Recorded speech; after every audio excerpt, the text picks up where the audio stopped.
So Rasulullah ﷺ said about Sha'Ban, he said, this is a month that people do not pay attention to. Rasulullah ﷺ is telling us, Ya believer, oh mu'min, Ya believer, many people are neglecting this month. You believer, make sure you do a lot of things in this month, a lot of a'mal.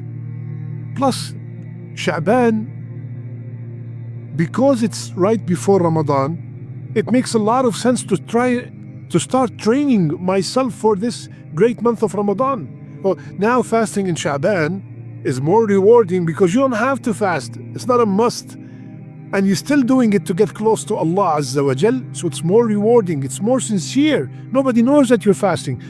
Remember what we said last time about Rajab? Rajab is the month of planting. Sha'ban is the month of watering. And Ramadan is the month of harvest. Assalamu alaikum wa rahmatullahi wa barakatuh. Bismillah, alhamdulillah, wassalatu wassalamu ala rasulillah. Allahumma allimna ma yanfa'una wa anfa'na bima allamtana wa zidna ilman ya arhamar rahimin.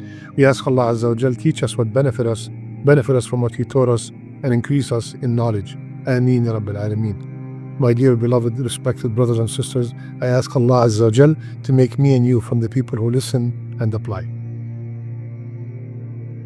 In few days, the month of Sha'ban will start.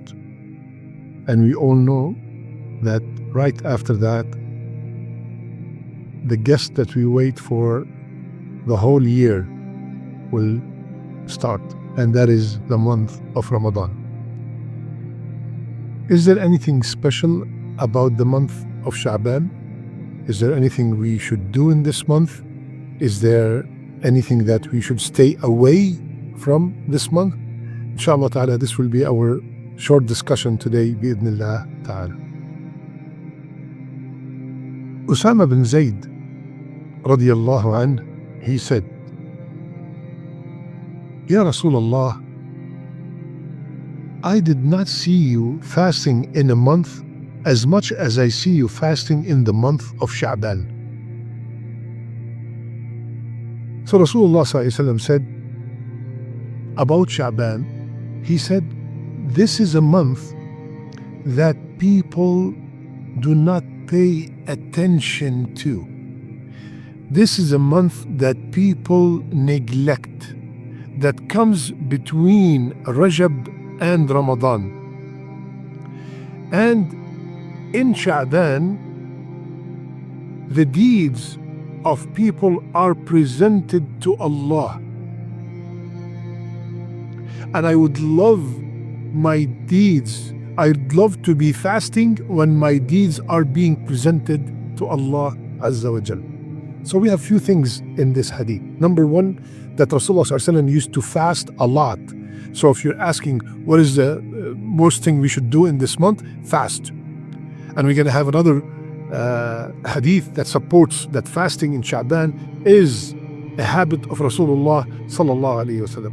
Second, as if Rasulullah ﷺ is telling us, Ya believer, oh mu'min, Ya believer, many people are neglecting this month. You believer, make sure you do a lot of things in this month, a lot of a'mal in this month, a lot of ibadat in this month. Do not be from the ghafilin, do not be from the heedless ones, because this is a month that comes between a Muharram month, a sacred month, and the month of Ramadan.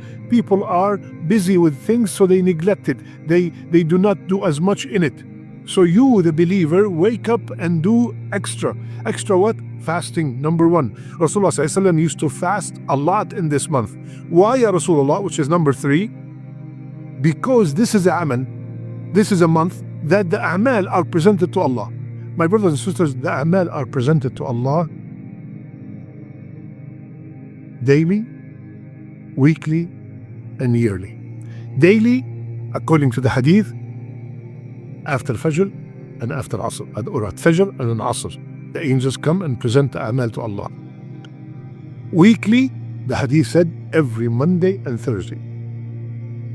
Today is Thursday, and tonight my a'mal and your a'mal are presented to Allah Azza wa Jal. That's why we fast Monday and Thursday. And yearly, in the month of Sha'Ban. The year, the whole year of A'mal, the A'mal that were not, or the sins that were not forgiven daily, the sins that were not forgiven weekly. This is the time they will be presented to Allah, and we beg Allah to forgive all these sins. So Rasulullah ﷺ, it looks like in many hadith, he have said that I would love when the A'mal are presented for me to be fasting. So how much did he fast in the month of Sha'ban?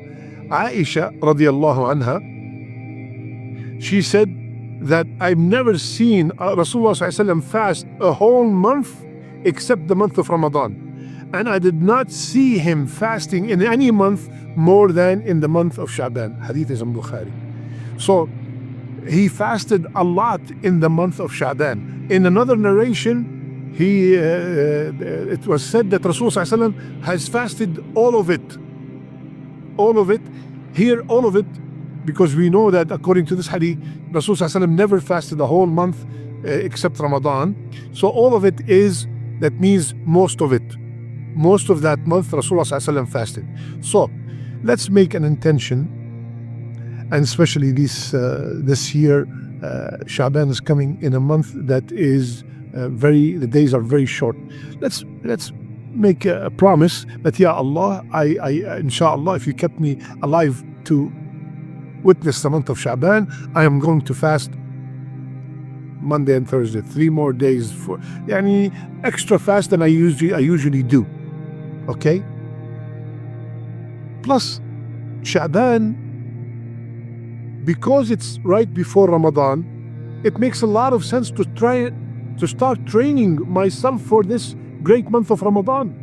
If I go to Ramadan without any prior fasting since 11 months, if I go to Ramadan, I have not touched the Quran in 11 months, if I go to Ramadan and I've not performed Qiyam for 11 months, I'm going to be overwhelmed. And that's why many people, the first week, they get exhausted, tired, and they stop or they cut down. So I'm going to be different. I will start training myself, just like if I have a marathon, just like if I have a major test, I prepare myself. I don't go to the test without any preparation, just studying one night before. So similarly, I'm going to train my body for fasting, train my body for Qiyam, start reading the Quran as much as I can. As a matter of fact, they used to call the month of Sha'ban Shahr al-Qurra, the month of the people who read the Quran abundantly. It is a form of preparation for the month of Sha'ban and for the month of Ramadan. And especially, ya akhwan, we all know, my brothers and sisters, that one of the most sincere acts of worship is fasting.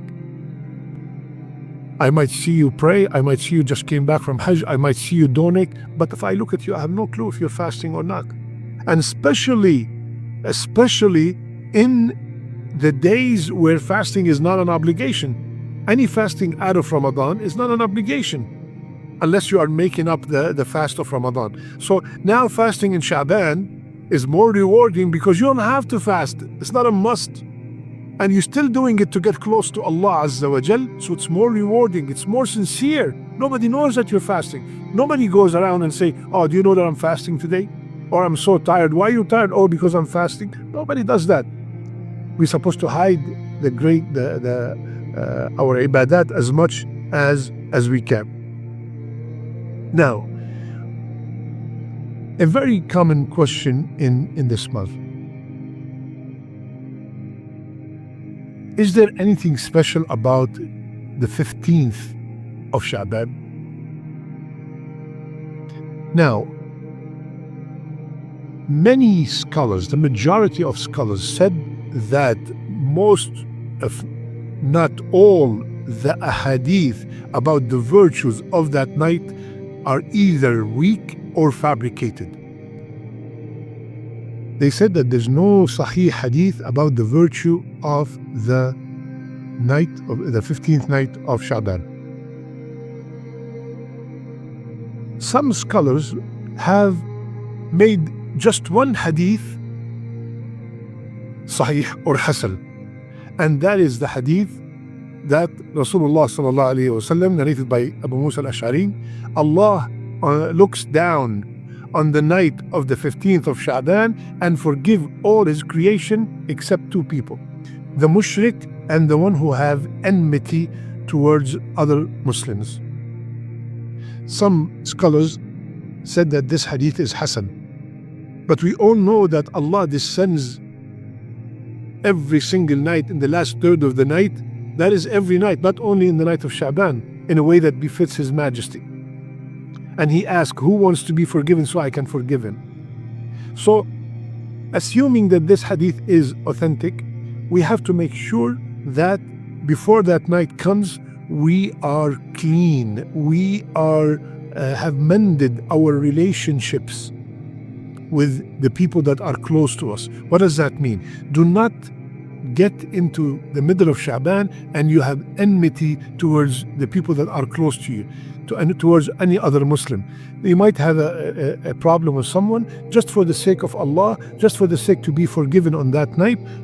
Assalamu alaikum wa rahmatullahi wa barakatuh. May Allah bless me and you and give us the ability to witness the month of Ramadan. Allahumma ballighna Ramadan. You don't have to become best friends, but at least you have shown, you are the one who started the salam, and you send that message, and you showed that person, I have no enmity towards you. I'm doing it for the sake of Allah. Maybe that person does not even deserve a salam, but for the sake of Allah, we are ready to give up anything. Okay, so the majority of the ulama said that there are no authentic hadith about that virtue of the 15th of Sha'ban, and some said that only this hadith. So there are no special qiyam on that night. That's for sure. No special qiyam on that night. There's no special fasting on that day. Some people single out the 15th of Sha'ban to fast. If you are from the people who fast 3 days of every month, the 3 white days, 13, 14, 15 of the Islamic month, Bismillah, and you fasted it, Allahu Akbar, there's nothing wrong with that. But to single out, I'm going to fast this because it is good to fast this month, this day, there's this kind of virtue, there's no authentic narration that says there's a special virtue for fasting the middle of Sha'ban. Again, I repeat, if you are from the people who usually fast, Bismillah, go ahead and fast. There's nothing wrong with that. Many people, again, these are now the don'ts, start distributing food on that night, distributing sweets on that night, specifically, and they call them certain names and stuff. There's nothing authentic in the Sunnah that we have to distribute food on that night. There's nothing in the Sunnah that says that on that night all our future is decreed. That is mentioned in the Laylatul Qadr, not on this night. That's the majority of the scholars. So, my brothers and sisters, let's welcome the month of Sha'ban with the plan that we are going to do as much as we can so we can be ready for the month of Ramadan.